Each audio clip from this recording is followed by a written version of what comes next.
You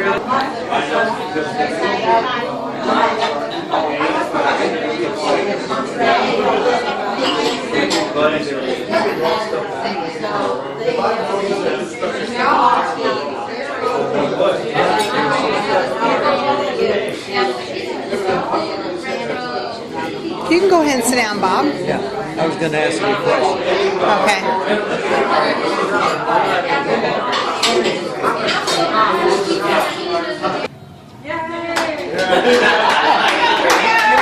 There's that year again. Henry Reynolds. Yeah. Okay, so here's what I want to know.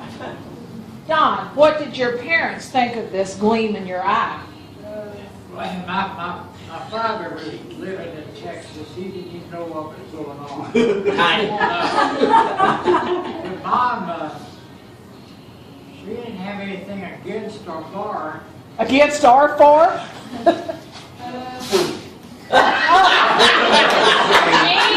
We would like to hear your side of it.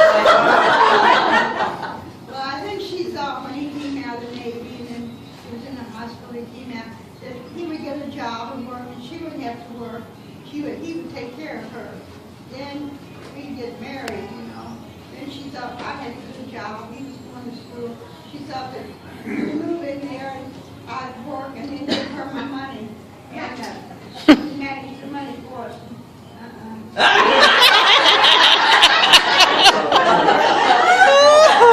So what kind of job did you have? I worked in the phone company. I was a long distance and a teletype operator.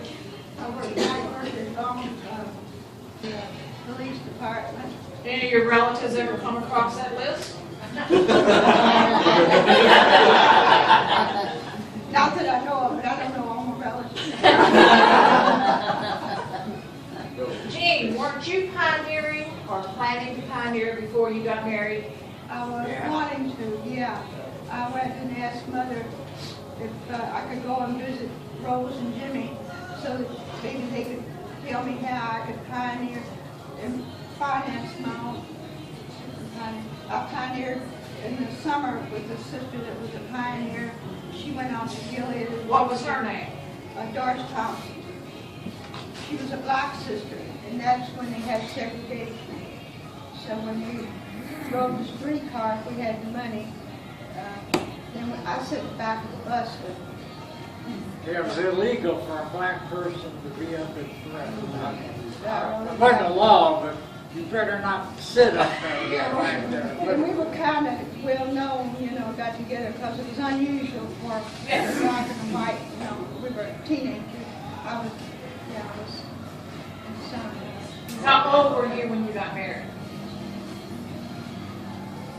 I don't know. I was 18 or 19, I guess. How old were you, Don?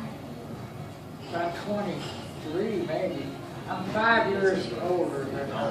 Okay. Okay. And how long have you been in Shepherdsville? Since it started. And before that? 1964 is when we moved out there into a garage. That's when the congregation It was. didn't last very long because it didn't have any restrooms.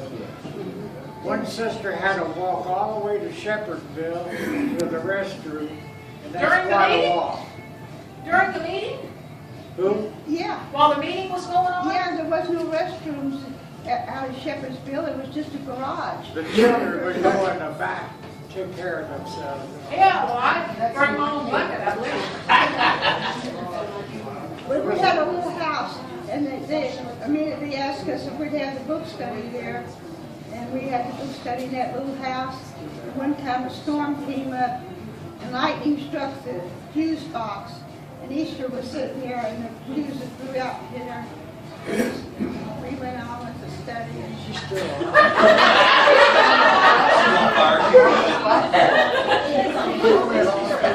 Easy got hit by lightning during the study when they went on with the study.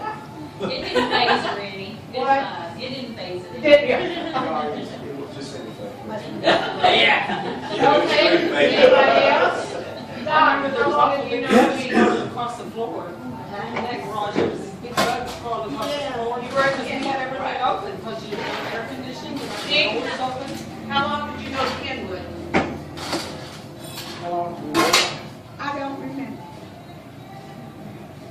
where you knew Don first. Yeah. Okay. And so, We what went put to you Fairdale down? we went to Fairdale when it started up. Yeah. And then we went to Sheffield. Did Fairdale start on Farmers Lane?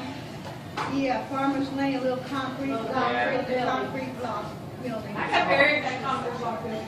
Oh, I just didn't know if it started. What? It is not Fairview. It was Coral Ridge? It's Coral Ridge. Yeah. Yeah. That was Coral That's our Ridge. Mr. Historian back there.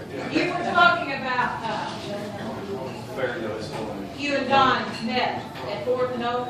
Uh-huh. The other day, I took a picture of the Fourth and Oak, the outside of the drugstore, the Kingdom Hall on the second floor to the hall. I found it on some of Uncle Jimmy's things.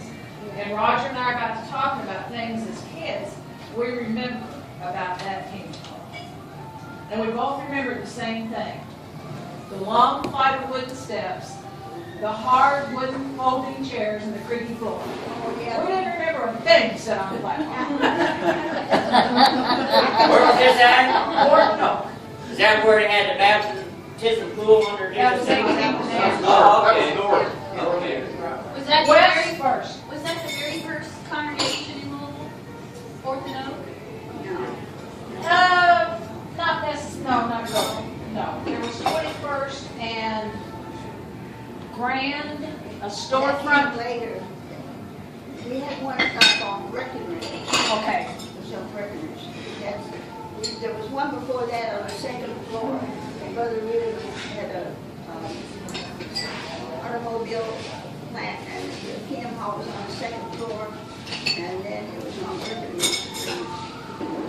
Storefront, and the restroom was in the back. You had the podium here.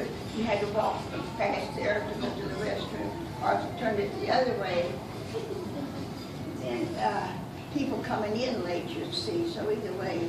They've always had a bathroom problem.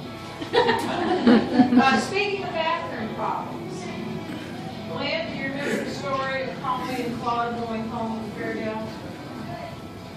And got home and didn't have all the kids in. Oh, yeah, what else? Oh, they left Dalton to sleep under the chairs. Oh, I was thinking of the bathroom.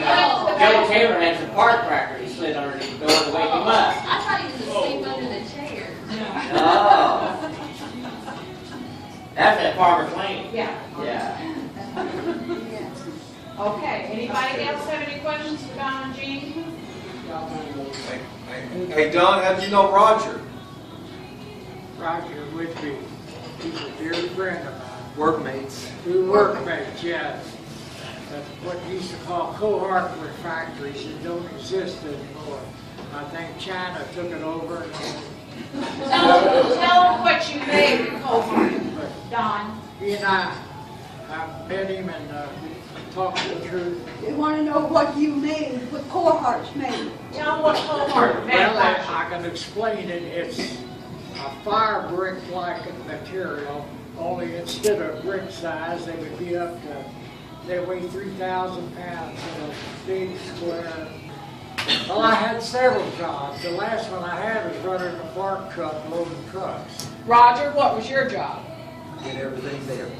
That too, I worked in shipping the last. So what were you doing that put you in proximity with his job?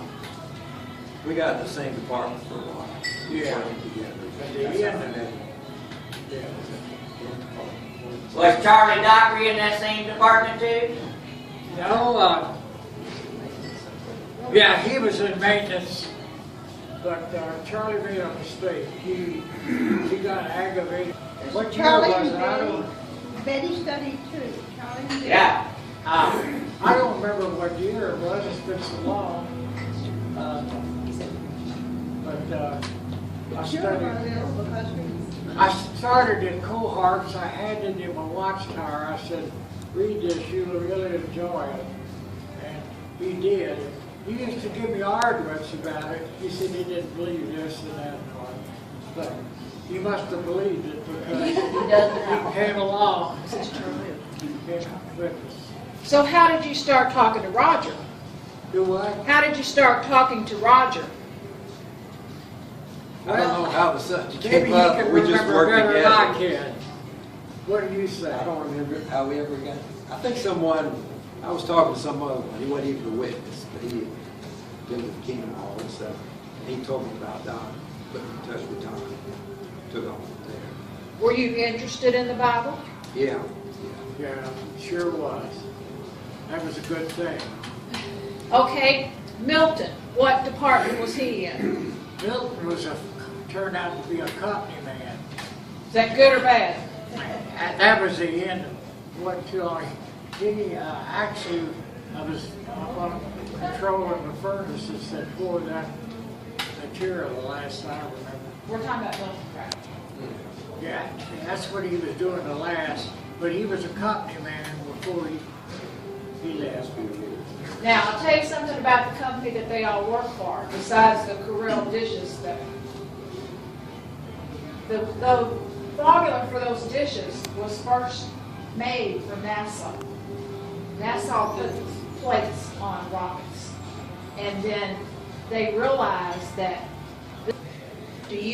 would you give to a young girl who comes to you and says, Jean, you've been married for 65 years, and I think I've fallen in love with Joe Blow at Crescent-View, and he's interested in me. Tell me what makes a good marriage. What would you say? I think Jesus said it better. Treat others like you want to be treated. What good advice you are. Now, Don, can you top that? The boy comes to you, the young brother comes to you. Yeah. What are you going to give him? Well, I talked to him and listened to him and what his life is and all. And I'll tell you, the most important thing in life is that we must love God with our whole heart, our whole mind, our whole soul, and love our neighbor. And I'd say, what do you think that the world would be like if they had carried that out? It would be a peaceful world. That's how I start out. A lot of times, that's how. And then when he says, but she's got a stubborn streak, what do you tell him? It's a road. Oh, man, I don't know. I'd have to think about that. Okay, anybody got comments, questions? Otherwise, on 3, it's happy anniversary. 1, 2, 3.